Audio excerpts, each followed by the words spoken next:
وہ بری طرح لرز رہی تھی، اس کا روا روا کانپ رہا تھا، قدم لڑ کھڑا رہے تھے۔ ٹیرس اس کے کمرے سے صرف چند قدم کے فاصلے پر تھا، پر اس سے وہ چند قدم اٹھانا محال تھا۔ اسے ہر حال میں یہ فاصلہ طے کرنا تھا۔ وہ اپنی ساری ہمت جمع کر کے ٹیرس میں آ گئی۔ وہ اپنے دونوں ہاتھ گرل پر رکھے باہر کا نظارہ کر رہا تھا۔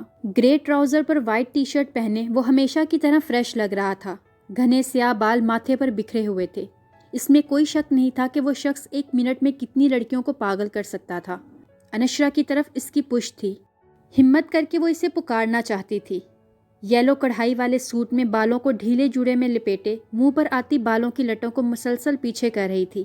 وہ کافی نروس اور سہمی ہوئی تھی، مگر آواز کہیں اندر گھٹ سی گئی تھی۔ وہ مسلسل اپنے ہاتھوں کی انگلیوں کو ایک دوسرے کے اندر پھنسا کر اپنی نروسنس ختم کرنے کی کوشش کر رہی تھی۔ اس نے آواز دینے کی بجائے کھنگارنے پر ہی اکتفا کیا تھا، اور وہ نسوانی آواز میں کھنگارنے پر پلٹا تھا۔ وہ پلٹ کر ایک دم وہی ساکت ہو گیا۔ اس دشمن جاں کے الجھے بالوں کی آوارہ لٹیں اس کے چہرے کو چوم رہی تھی۔ اس کی دودھیا رنگت چاندی کی ٹھنڈی روشنی میں چمک رہی تھی۔ یلو کلر میں اپنے بے حد سادہ سے سراپے میں بھی وہ زمریز منان کا سکھ اور قرار لوٹ کر لے گئی تھی۔ وہ آج پہلی بار اس کے سراپے کو غور سے دیکھ رہا تھا، اور اسی وقت دل میں اللہ کی قدرت پر اس کا شکر کرنا نہیں بھولا تھا۔ اس کا بس نہیں چل رہا تھا کہ وہ بھی پورے کا پورا اسے اپنے نام کر لیتا، مگر ابھی اس کا وقت نہیں آیا تھا۔ جس کام کو کرنے کے لیے وہ وہاں آیا تھا، اسے پہلے وہ کرنا تھا۔ اسے اپنی خوشگوار زندگی شروع کرنے سے پہلے بدگمانیوں کی دھند صاف کرنی تھی۔ اب وہ الجھی نظروں سے اسے دیکھ رہی تھی۔ اس ایک پل کی نظر میں اس نے اس کی آنکھوں میں اپنے لیے جذبات کا سمندر ٹھاٹھے مارتا ہوا دیکھ لیا تھا، لیکن وہ مزید کوئی دھوکہ نہیں کھانا چاہتی تھی۔ اسے ان جذبات کا آج برملا اظہار چاہیے تھا۔ یسرا بھابی بتا رہی تھی کہ تمہاری طبیعت ٹھیک نہیں تھی شام میں، اب کیسی ہے طبیعت؟ اس نے ہی بات کا آغاز کیا تھا، اور وہ براہ راست آپ سے تم پر آ چکا تھا۔ اجنبیت کی دیوار گرانے کی شروعات ہو چکی تھی۔ جی اب تو کافی بہتر ہے پہلے سے۔ اس نے ہنکارا بھرا۔ خیال رکھو اپنا۔ جی اچھا۔ وہ بس اتنا ہی کہہ پائی۔ کھڑی کیوں ہو؟ بیٹھو پلیز۔ اس نے قریب پڑی ہوئی میٹل چیئرز کی طرف اشارہ کیا۔ وہ چپ چاپ سر جھکائے ایک کرسی پر بیٹھ گئی، اور اس نے اس کی برابر والی کرسی سنبھال لی۔ اب وہ بات کا آغاز کر رہا تھا۔ تمہیں معجزات پر یقین ہے کیا؟ اور وہ جواب میں ایک گہری سانس بھر کر رہ گئی۔ وہ بہت سادہ سا ایک سوال پوچھ رہا تھا۔ جی کیوں نہیں؟ اس دنیا میں معجزات ہوتے ہیں، اور یہ برحق ہے کہ اللہ نے حضرت موسیٰ علیہ السلام کو اپنی جانب میں سے معجزات عطا کیے جو کافروں اور مشرکوں کو گھنگ کرنے کے لیے کافی تھے۔ تمہارے ساتھ کیا کبھی ایسا کچھ ہوا ہے جو تمہیں کسی معجزے کی طرح لگا ہو؟ اس کی جانب سے ایک اور سوال سن کر وہ جھنجھلا اٹھی۔ آپ یہ سب کیوں پوچھ رہے ہیں؟ وہ الجھ گئی تھی، اور الجھن اس کے چہرے سے عیاں تھی۔ وہ بے اختیار مسکرایا تھا۔ وہ آج اسے پہلی بار اس طرح مسکراتے ہوئے دیکھ رہی تھی۔ یہ میں تم سے اس لیے پوچھ رہا ہوں کہ پچھلے کچھ مہینوں سے میرا معجزات پر یقین کافی حد تک پختہ ہو گیا ہے۔ وہ جو کب سے یہ انتظار کر رہی تھی کہ وہ ابھی کہے گا کہ یہ رشتہ اس کی مرضی سے نہیں ہوا، اور میرا تعلق تم سے زبردستی کی بنا پر ہے، جبکہ وہ بہت ٹھنڈی اور ٹھہری ہوئی گفتگو کر رہا تھا۔ جانتی ہو نشرا، اگر اللہ نے تم سے وہ لے لیا جسے کھونے کا تم تصور بھی نہیں کر سکتے، تو وہ تمہیں وہ عطا کرے گا جس کا تم نے کبھی سوچا بھی نہیں ہوگا۔ مطلب؟ میں کچھ سمجھی نہیں۔ اتنی سی بات تم سمجھی نہیں، لیکن میں اتنی سی بات اتنے اچھے سے سمجھ گیا ہوں کہ اب اللہ کے کسی فیصلے کے آگے انکار کی کبھی کوئی گنجائش نہیں ہوگی۔ اچھا چلو چھوڑو، ایک بات پوچھوں تم سے؟ جی پوچھیں۔ کیا تمہیں پہلی نظر کی محبت پر یقین ہے؟ ہاں، میں پہلی نظر کی محبت کو محض جذباتی قدم کے علاوہ کچھ نہیں سمجھتی تھی۔ اور اب؟ کیا اب بھی تم ایسا ہی سمجھتی ہو، یا اب تمہاری سوچ میں کوئی تبدیلی آئی ہے؟ دیکھیں پلیز، آپ یہ سب باتیں مجھ سے کیوں کر رہے ہیں؟ اگر چھوڑنا ہی ہے تو سیدھے سیدھے کہیے نا، اتنی پہیلیاں بھجوانے اور تمہید باندھنے کی کیا ضرورت ہے؟ واٹ؟ اب کی بار وہ صحیح معنوں میں اچھلا تھا۔ چھوڑنا؟ یہ تو لفظ بھی اس سے مشکل سے ادا ہو رہا تھا۔ Are you in your senses? جو اتنی مشکل سے ملا ہو، کوئی اسے کیسے چھوڑ سکتا ہے؟ مطلب کیا ہے آپ کی اس بات کا؟ تمہیں کیا سارے مطلب میں ہی سمجھاؤں؟ تمہیں خود کچھ سمجھ میں نہیں آتا؟ کیونکہ میں خوش فہمیوں کو سمجھنا نہیں چاہتی۔ کون سی خوش فہمیاں؟ کیا تم پوری طرح اپنے ہوش میں ہو؟ جی میں پوری طرح اپنے ہوش میں ہی ہوں۔ وہ کرسی سے اٹھ گئی تھی۔ اس نے اس کا ہاتھ پکڑ کر واپس اپنے پہلو میں بٹھا لیا۔ میں نہیں جانتا تھا کہ تم اس قدر بے وقوف ہو کہ تمہیں کچھ سمجھ میں نہیں آتا۔ ادھر میری طرف دیکھو، میری آنکھوں میں دیکھو۔ اس نے اس کا جھکا ہوا سر تھوڑی سے پکڑ کر اوپر اٹھایا تھا۔ اس میں تمہیں کیا نظر آ رہا ہے؟ وہ ہنوز خاموش تھی۔ اس میں تمہیں اپنے لیے محبت نظر نہیں آ رہی اسٹوپڈ؟ وہ بے یقینی سے اس کی جانب دیکھ رہی تھی۔ پہلی نظر کی محبت پر پہلی بار یقین تمہیں پہلی بار دیکھ کر ہوا تھا، جب میں نے تمہیں پہلی بار دیکھا تھا، جب تم انٹرویو کے لیے آئی تھی۔ تمہاری شہد رنگ آنکھوں کے سحر میں میں نے خود کو جانے کتنی بار گرفتار محسوس کیا تھا، کتنی بار ان آنکھوں سے نظریں چرانے کی کوشش کی تھی، لیکن شاید اس وقت میں اپنے اس جذبے کو کوئی نام نہیں دے پایا تھا۔ مگر وقت کے گزرنے کے ساتھ ساتھ میں نے اپنے جذبات اپنے دل میں بھڑکتے محسوس کیے۔ اس دن پہلی بار میں نے خود کو تمہارے آگے بے بس محسوس کیا تھا، جب تم نے حمید صاحب کو اپنا ریزگنیشن میل کیا تھا۔ میں یہ یقین کر ہی نہیں پا رہا تھا کہ جس شخصیت کے آس پاس ہوتے ہوئے مجھے یہ لگتا تھا کہ میری اپنی کوئی چیز میرے پاس ہے، وہ اس طرح بغیر کچھ کہے اور سنے چپ چاپ میری زندگی سے چلی گئی تھی۔ دوسری بار میں نے تمہارے آگے خود کو بے بس تب محسوس کیا جب میرے باپ نے اپنی عزت کا واسطہ دے کر میرا نکاح پڑھوایا تھا۔ اس ایک لمحے میں تمہیں بھولا نہیں تھا، کیونکہ تمہیں بھولنا ایسا تھا جیسے میں اپنے ہاتھوں سے اپنی ہی سانسوں کا گلا دبا دوں۔ تیسری بار میں نے تمہارے آگے خود کو بے بس تب محسوس کیا جب مجھے پتہ چلا میری منقوہہ گھر آ گئی ہے۔ تمہارے علاوہ زندگی کے ساتھی کے طور پر کسی اور کو دیکھنا مجھے برداشت نہیں ہو رہا تھا۔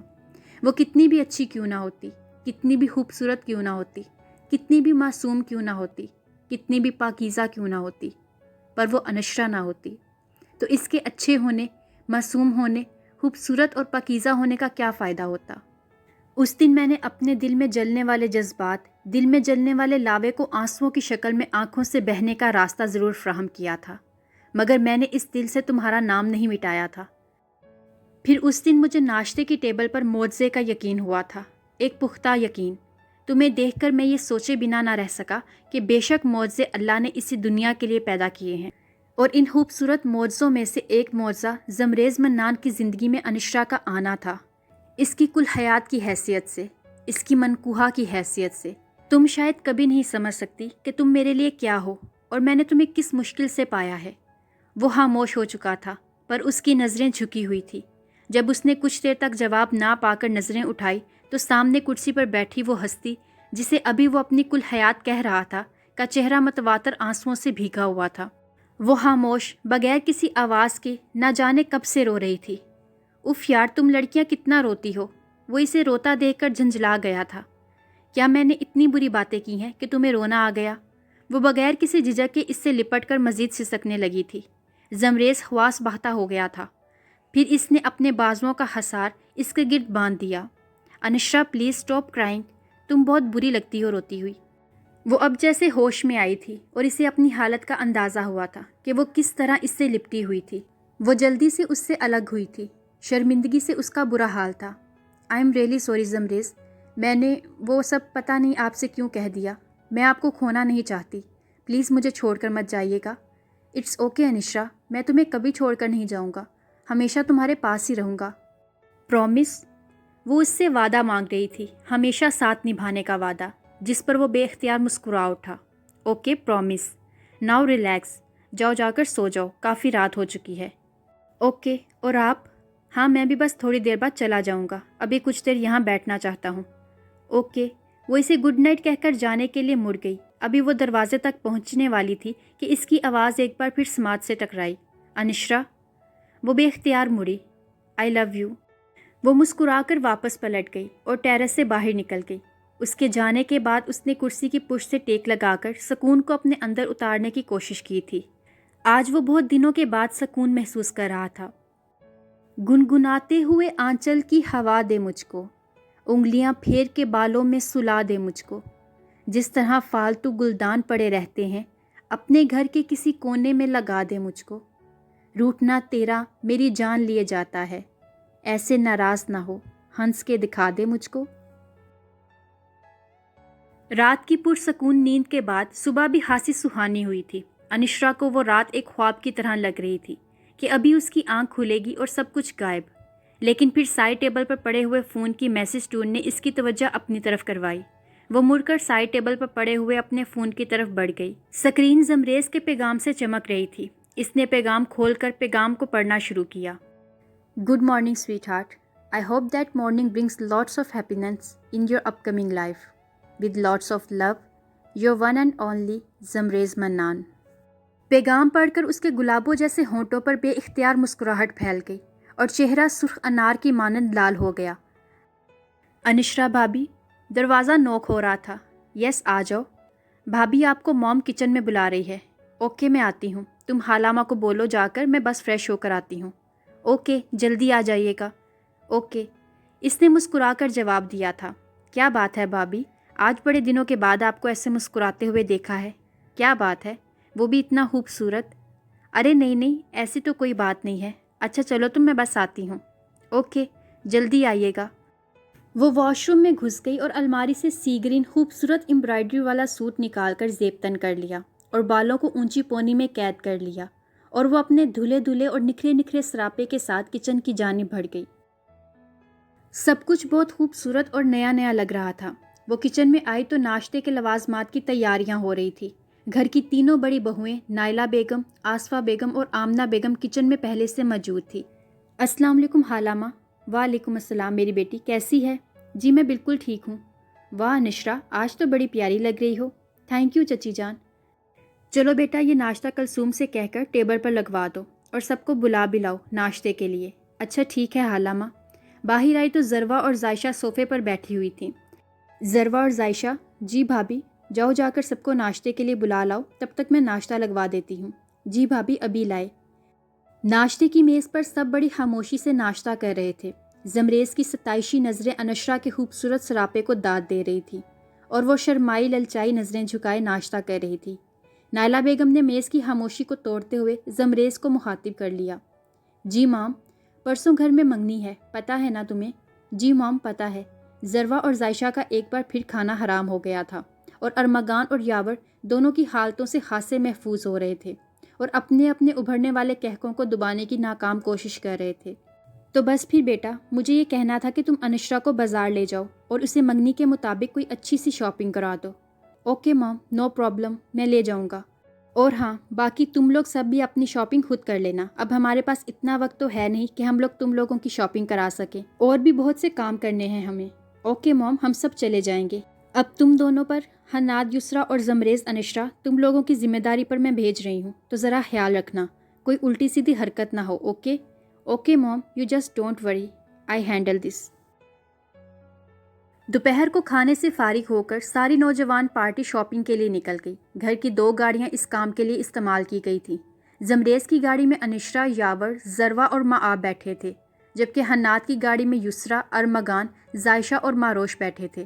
سارا راستہ دونوں گاڑیاں ایک دوسرے کے مقابل ہی رہی۔ ریس کا شور بھی بلند ہوا تھا، لیکن زمریز نے ڈانٹ کر منع کر دیا تھا۔ انشرا فرنٹ سیٹ پر بیٹھی کھڑکی سے باہر دیکھنے میں مشغول تھی، اور وہ اس کے برابر میں بیٹھا ڈرائیو کرتا گاہے بگاہے اسے بھی دیکھ رہا تھا، اور وہ اس کی نظروں سے انجان اپنے اندر کے سکون کو بھرپور طریقے سے محسوس کر رہی تھی۔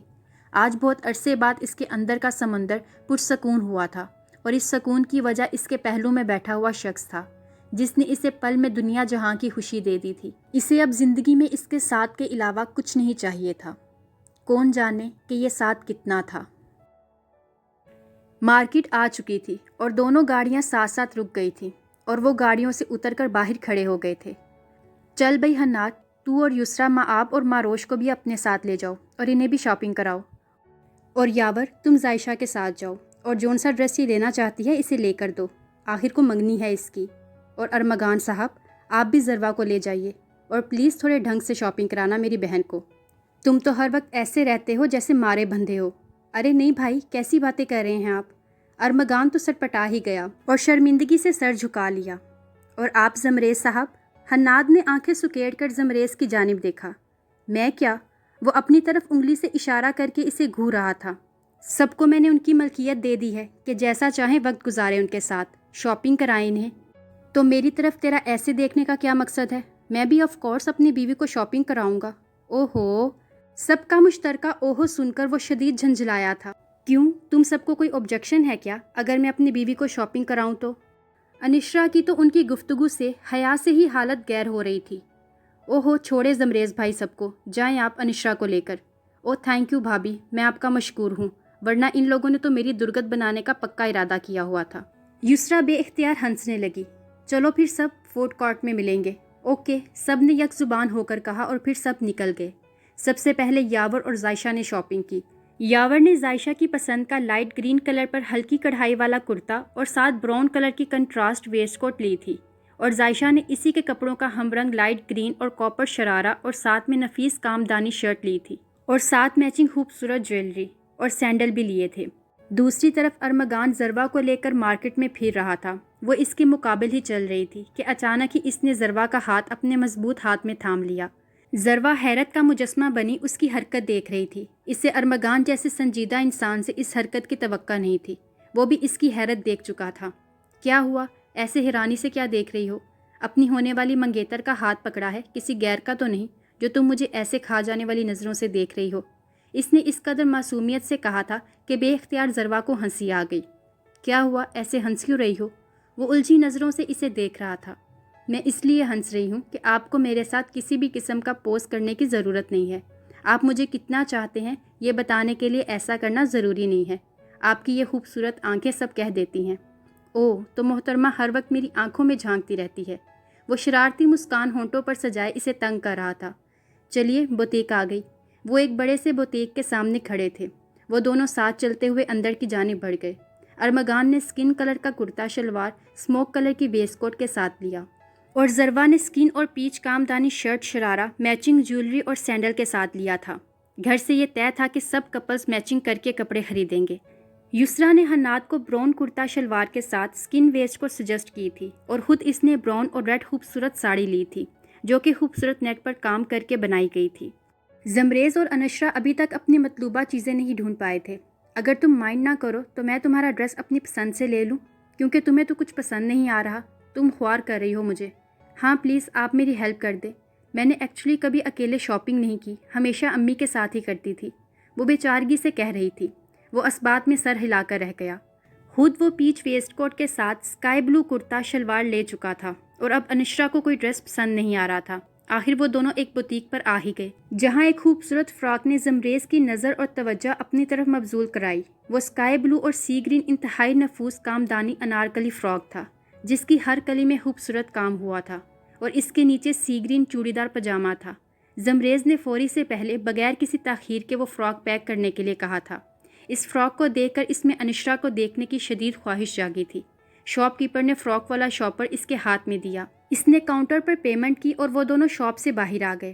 کچھ ہی دیر میں وہ دونوں فوڈ کارٹ میں تھے، جہاں باقی سب پہلے سے موجود تھے اور ان کا انتظار کر رہے تھے۔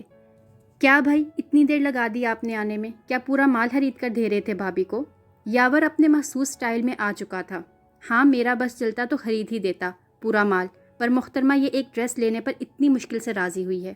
وہ مصنوعی سرد آ بھر کر کہہ رہا تھا۔ انشرا اسے گھور کے رہ گئی، اور وہ اپنی مسکراہٹ چھپانے کے لیے رخ موڑ گیا۔ کھانا آ چکا تھا، جو کہ حناد نے پہلے ہی آرڈر کیا ہوا تھا۔ ڈنر سب نے وہاں ہی کیا، اور پھر لیٹ نائٹ ان کی واپسی ہوئی تھی۔ اگلی صبح انتہائی ہنگامی ہوئی تھی، کیونکہ آج گھر میں منگنی کا فنکشن تھا، اس لیے تیاریاں صبح سے ہی زور و شور سے چل رہی تھی۔ منگنی کا یہ فنکشن گھر کے وسیع و عریض لان میں منعقد کیا گیا تھا۔ صبح صبح ہی ڈیکوریشن والے، کیٹرنگ والے اپنی اپنی ٹیم کے ساتھ منان ہاؤس میں پہنچ گئے تھے، اور ہر طرف شور و گل اور تیاریاں چل رہی تھی۔ گھر کے سب بڑے بھی اسی فنکشن کے انتظامات میں مگن تھے، اور باقی سب اپنی اپنی تیاریوں میں مصروف تھے۔ زمریز اور حناد لان میں صبح سے ڈیکوریشن والوں کو ہدایت جاری کر رہے تھے۔ کیٹرنگ والوں سے منان صاحب اور انعام صاحب ڈیل کر رہے تھے، اور فرزان صاحب سٹیج کے ارینجمنٹ میں مصروف دکھائی دے رہے تھے۔ خواتین اپنی تیاریاں کر رہی تھی۔ نائلہ بیگم، آصفہ بیگم اور آمنہ بیگم مہمانوں کو سنبھالنے میں لگی ہوئی تھی، جبکہ گھر کی لڑکیاں اپنی تیاریوں میں مگن تھیں۔ ذروہ اور زائشہ صبح سے ہی انشرا اور یسرا کا سر کھا رہی تھیں، اور وہ دونوں انہیں تسلی رکھنے کا کہہ کر ان کی نروسنس ختم کرنے کی کوشش کر رہی تھی۔ زائشہ ٹینشن میں مسلسل اپنے ناخن چبا رہی تھی، اور یسرا اسے ایسا کرنے سے منع کر رہی تھی کہ ناخن خراب ہو جائیں گے تو برے لگیں گے، اور ذروہ گود میں کشن رکھے مسلسل جھنجھلاہٹ کا شکار تھی۔ ارمغان اور یاور کا حال بھی ان سے مختلف نہیں تھا۔ صبح سے یاور ارمغان کے کمرے میں گھسا ہوا تھا اور شدید کوفت کا شکار تھا۔ یار ارمغان، دونوں ٹی وی پر کوئی رومانٹک فلم دیکھ رہے تھے۔ اسے تو بند کر یار، ابھی سے تو نے رومانٹک فلمیں دیکھنی شروع کر دی ہیں۔ منگنی کے بعد سے ہی کیا میری بہن کے ساتھ رومانس کا ارادہ ہے؟ یاور نے شرارت سے ارمغان کو چوٹ کی تھی۔ بکواس نہ کر یاور۔ اس نے یاور کو تنبیہ کرنے کے ساتھ ساتھ ریموٹ اٹھا کر ٹی وی بند کر دیا۔ یار یاور، یہ منگیتروں کو کیسے ہینڈل کرتے ہیں؟ مجھے کیا پتا ہو یار، میں بھی تیری طرح فرسٹ ایکسپیرینس کر رہا ہوں. میں نے کون سا آگے 4-5 منگنیاں کی ہوئی ہیں، اور اوپر سے ارمغان تیری بہن تو توبہ ہے، اسے تو ہینڈل کرنا بہت ہی مشکل ہے، پوری کی پوری آفت ہے. سیدھے منہ کسی بات کا جواب ہی نہیں دیتی. یاور اپنی ہی دھن میں اپنا دکھ ارمغان کو سنا رہا تھا، بغیر یہ سوچے کہ ارمغان اس کی جانب ہونہار نظروں سے دیکھ رہا ہے. اوئے اوئے، 1 منٹ، تو نے میری بہن سے کب بات کی؟ اور اسے سوالیہ نظروں سے گھور رہا تھا. ارمغان کی غیرت کو اچانک ہی جھٹکا لگا تھا. یاور اب اپنے کہے پر پچھتا رہا تھا. اوہو نہیں یار، ویسے ہی بول رہا ہوں، دیکھنے میں ہی لگتا ہے جیسے اگلے بندے کا حشر کر دے گی. اچھا ویسے یار یاور، تیری بہن بھی کم نہیں ہے، وہ بھی میری جان کو آیا کرے گی. پھر دونوں ایک ساتھ آہ بھر کر رہ گئے، اور ہاتھ دونوں نے بیک وقت اپنی اپنی تھوڑی تلے رکھ لیے، جیسے مظلوم کسی گہری سوچ میں ہوں. شام کے 4 بجے یسریٰ نے ضروہ اور زائشہ کو تیار ہونے کے لیے اپنے اپنے کمروں میں بھجوا دیا. دونوں کے لیے ایک ایک بیوٹی ایکسپرٹ بلوائی گئی تھی تاکہ وہ صحیح طرح سے تیار ہو سکے. زائشہ لائٹ گرین اور کاپر شرارے میں بالوں کو کرل کر کے ایک طرف ڈالے ہوئے لائٹ میک اپ اور خوبصورتی جویلری میں بہت خوبصورت اور نفیس لگ رہی تھی، اور دوسری طرف ضروہ بھی اپنے سکن اور پیچ شرارے میں بالوں کو بلو ڈرائی کیے دونوں طرف سے آگے ڈال رکھے تھے، اور لائٹ میک اپ اور جویلری میں وہ بھی بہت خوبصورت لگ رہی تھی. منگنی کے مین کریکٹرز یاور اور ارمغان بھی نکھرے نکھرے لگ رہے تھے. اپنی شلوار قمیضیں ویسٹ کوٹ کے ساتھ پہنے، بالوں کو سائڈ پف میں سیٹ کیے دونوں ہی آج شہزادے لگ رہے تھے. حناد بھی اپنی براؤن شلوار قمیض میں تیار تھا، اور زمریز بھی اپنا اسکائی بلو کرتا شلوار پہن کر تیار تھا. اب تو یسریٰ بھی اپنی ساڑی پہن کر آ گئی تھی، وہ بہت خوبصورت لگ رہی تھی. حناد کی تو اس پر سے نظر ہی نہیں ہٹ رہی تھی، وہ پتہ نہیں دل ہی دل میں کتنی بار اس کی نظر اتار چکا تھا. سب تیار تھے. ضروہ اور زائشہ تو ابھی اپنے کمروں میں ہی تھی، اور یاور اور ارمغان کا سیلفی سیشن چل رہا تھا. زمریز نیچے کھڑا مسلسل اکتاہٹ کا شکار تھا. جس کو دیکھنے کے لیے اس کی نظریں بے چین ہو رہی تھی، وہ حسین مکھڑا کہیں نظر نہیں آ رہا تھا. سب لان کی طرف چل دیے تھے. مہمانوں کی آمد کا سلسلہ شروع ہو چکا تھا، اس لیے سب ان کو ویلکم کرنے کے لیے باہر کی جانب چل دیے تھے. زمریز کی برداشت ختم ہو رہی تھی. تھک ہار کر وہ سیڑھیاں پھیلانگتا ہوا اوپر کی جانب چل دیا اور اس کے کمرے کے سامنے پہنچ کر رک گیا. وہ عجیب کشمکش کا شکار تھا کہ اندر جائے کہ نہیں. پھر دل نے کہا کیا ہو جائے گا اگر میں اندر چل کے دیکھ لوں کہ میڈم تیار ہوئی کہ نہیں. اس نے کمرے کا دروازہ نوک کیا. اندر سے کوئی جواب نہیں آیا. اس نے دروازہ دوبارہ نوک کیا. پھر بے سود، کوئی جواب نہیں. اب کی بار وہ دروازہ کھول کر اندر آ گیا. کمرہ خالی تھا، اندر کوئی بھی نہیں تھا. زمریز ایک دم پریشان ہو گیا. ابھی وہ پریشانی کے عالم میں وہیں کھڑا تھا کہ ڈریسنگ روم کا دروازہ کھلا اور وہ باہر آئی. اسکائی بلو خوبصورت کامدانی فراک، نیچے سی گرین چوڑی دار پاجامہ پہنے، دوپٹے کو ایک طرف کاندھے پر ڈالے، پاؤں میں نازک سی سلور موتیوں والی سینڈل پہنے، بالوں کو کھول کر سائیڈ مانگ نکال کر پشت پر کھلے چھوڑے ہوئے، کانوں میں خوبصورت سلور لمبے آویزے پہنے، ہاتھوں میں سی گرین اور اسکائی بلو مکس چوڑیاں پہنے، آنکھوں میں کاجل سجائے اور ہونٹوں پر پنک لپسٹک لگائے، وہ انتہائی قیامت خیز حسن لیے اس کے سامنے کھڑی تھی. ایک دم تو وہ پہچان ہی نہیں پایا. ایکسکیوز می، یہ تو میری انشرا زمریز کا روم تھا، میں تو اسے دیکھنے آیا تھا، یہ آپ کون ہیں؟ اف، حد ہو گئی بھائی، میں ہی ہوں انشرا. کیا تم ہو وہ؟ آنکھیں کھول کر وہ اسے دیکھ رہا تھا. نہ کرو یار. کیا نہ کروں؟ تم تو بالکل ہی بدلی ہوئی لگ رہی ہو. کیوں، اچھی نہیں لگ رہی کیا؟ وہ پریشانی کے عالم میں آئینے کے سامنے کھڑی ہو کر خود کا تنقیدی جائزہ لینے لگی. وہ چلتا ہوا اس کے بالکل پیچھے کھڑا ہو گیا. تم بہت، میں بہت کیا بہت بری لگ رہی ہوں؟ وہ سوالیہ نظروں سے اسے دیکھ رہی تھی. اپنی حالت کا خود احساس نہیں مجھ کو. میں نے اوروں سے سنا ہے، پریشان ہوں میں. مطلب یہ کہ تم بہت خوبصورت اور حسین لگ رہی ہو، بالکل ایک شہزادی اپسرا جیسی. اب وہ مسکرا کر اس کے دونوں ہاتھوں کو اپنے ہاتھوں میں لے کر مسکرا رہا تھا. جانتی ہو تمہیں ایسے روپ میں دیکھنے کی میری کتنی خواہش تھی. جس دن اس فراک کو دیکھا تھا نا، اس دن سے بے چین تھا کہ تم کب پہنو گی اسے. اچھا بس چلیں، اب سب ویٹ کر رہے ہوں گے ہمارا نیچے، ہم آلریڈی لیٹ ہیں. اوہو، سارے رومانس کا ستیہ ناس مار دیا تم نے. ہاں. اب وہ کہکا لگا کر ہنسی تھی. چلیں اب، 1 منٹ رکو. کیوں، اب کیا ہوا ہے؟ بھائی ہم نے سیم کلر کے کپڑے پہنے ہیں تو ایک سیلفی تو بنتی ہے نا. سیلفی؟ ہاں پلیز، ہماری اکٹھی سیلفی. اچھا ٹھیک ہے، جلدی کریں. اس نے انشرا کے کندھے پر اپنا بازو پھیلا کر جلدی سے ایک سیلفی لی. اب چلیں؟ ہاں چلو. وہ دونوں ساتھ چلتے ہوئے ایک پرفیکٹ کپل لگ رہے تھے. ایک ایسا کپل جو ساتھ چلتا ہوا اتنا مکمل لگتا ہے کہ لوگوں کی ستائشی نظریں انہیں داد دیے بنا نہیں رہ سکتی۔ اللہ تعالیٰ بھی جوڑے کتنے سوچ سمجھ کر بناتے ہیں نا، کہ کس کے برابر کون کھڑا اچھا لگے گا اور کس کے برابر کون، اور وہ بھی دو ایسے لوگ جو شاید ایک دوسرے کو پہلے جانتے بھی نہ ہوں، لیکن نکاح کے دو بول کسی کی زندگی کو بدلنے اور دو لوگوں کو قریب لانے کے لیے کافی ہوتے ہیں۔